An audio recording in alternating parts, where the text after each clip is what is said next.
The Dunning-Kruger effect, where ego and competence are mere strangers. When riding the crest of a wave dumps you into a sea of delusion. Or, to put it another way, when you foolishly think that a Raumdeuter is the answer to all your problems. We've hit the reset button, turning our gaze back towards the system that served us so well in PALC, so let's get you up to speed before we dive into what's going wrong. Things started well enough. We raced out to an early lead over Malaga courtesy of Carlos Nieto's first goal of the season.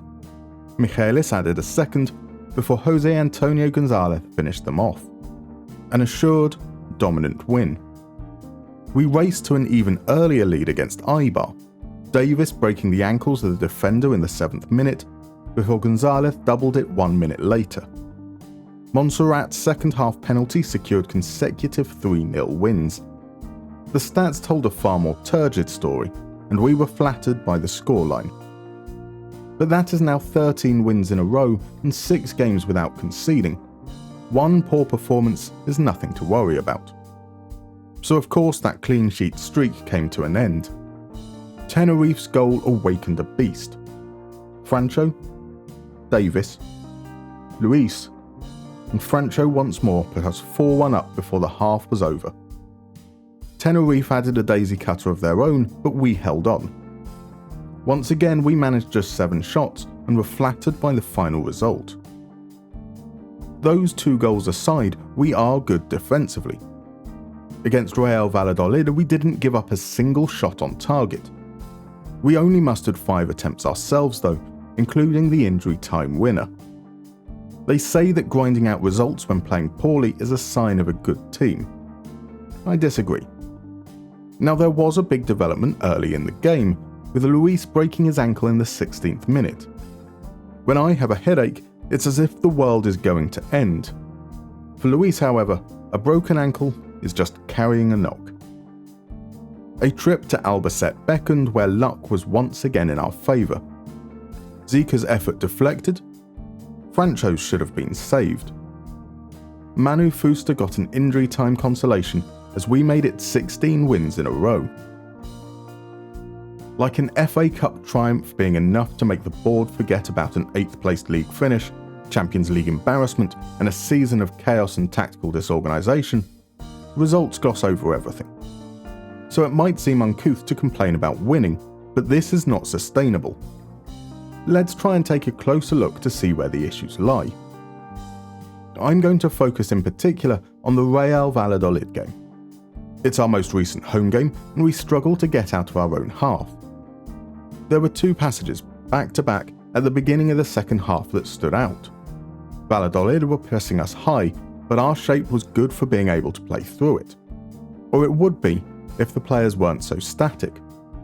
Both times we gave the ball away by not looking for the free man and instead forcing a long ball forward. We have players encouraged to roam. We are instructed to play short and narrow, but under pressure we make poor decisions. Indeed, if we look at the passing data, we can see a few things. We attempted 660 passes, completing 600.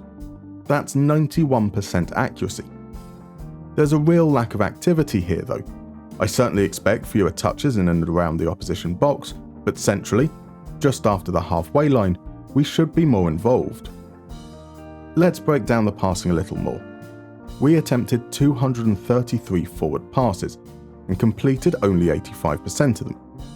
We attempted 286 sideway passes and completed 91% of them, and we attempted 141 backwards passes, completing all of them.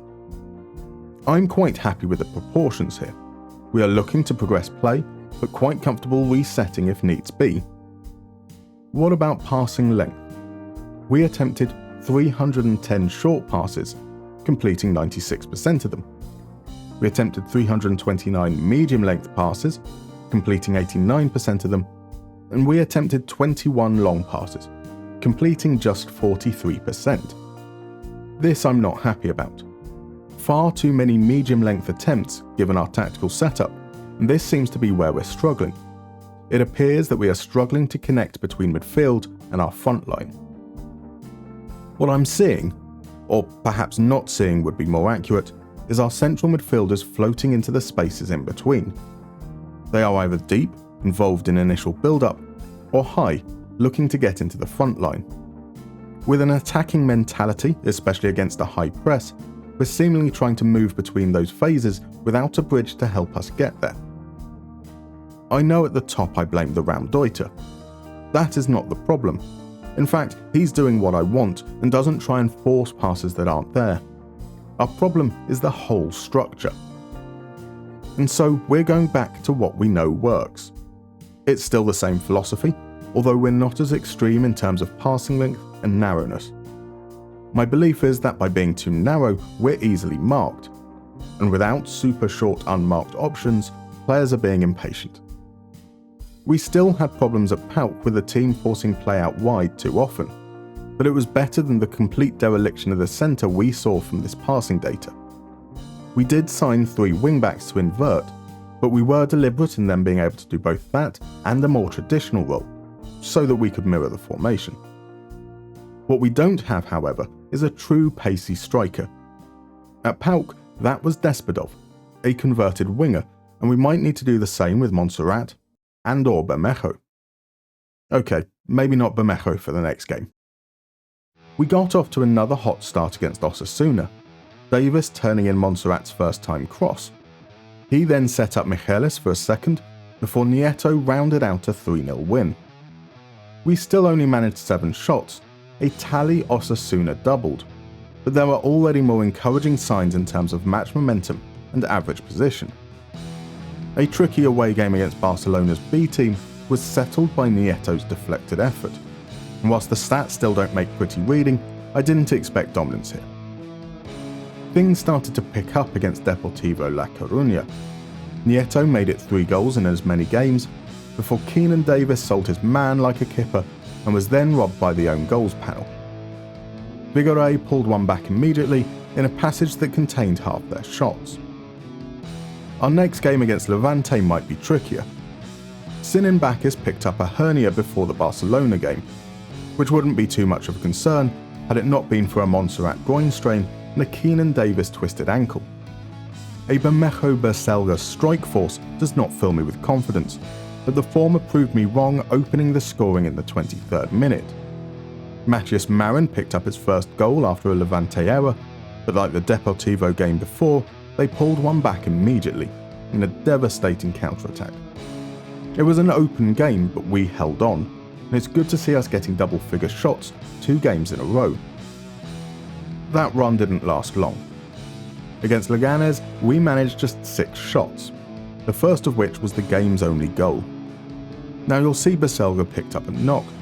He came off at half-time in a game where we were already missing Busan, Anouar, and all those injured earlier. Disjointed was an expectation. So has the change made a difference? I felt better after each game, and that's all that matters, right? It definitely wasn't perfect though, so let's assess. On the surface it doesn't look good. We've scored fewer, and whilst we've also conceded fewer, we've given up more chances. Our chance creation has improved though, both in terms of volume and quality, and we're still outperforming our XG, just not by so much.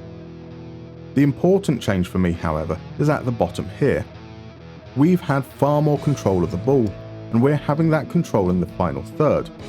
We've increased the number of final third passes by 35% and reduced our opponents by 10%. So why are we conceding more shots? A large part of it comes down to injuries, with Gerard Martin having only just returned from his torn hamstring, and with Luis out for potentially the rest of the season, Cabaselli has played far more than I would have liked, and we've been unable to rest players when we otherwise would have. Whilst we weren't here last season, we can see a comparison in the injury chart, where we've picked up 22 more injuries than this time last year. We'll need to strengthen here when the transfer window opens. But otherwise, I'm pretty confident we are moving in the right direction. The biggest change, however, is that I don't recall any passages like that against Valladolid, where we couldn't get out of our own half and resorted to unnecessary long passes. It's very convoluted, but I took the average position graphs from each game and measured the distance in pixels from the halfway line that our deepest and furthest forward players were. excluding the goalkeeper, and then calculated what that equates to in length.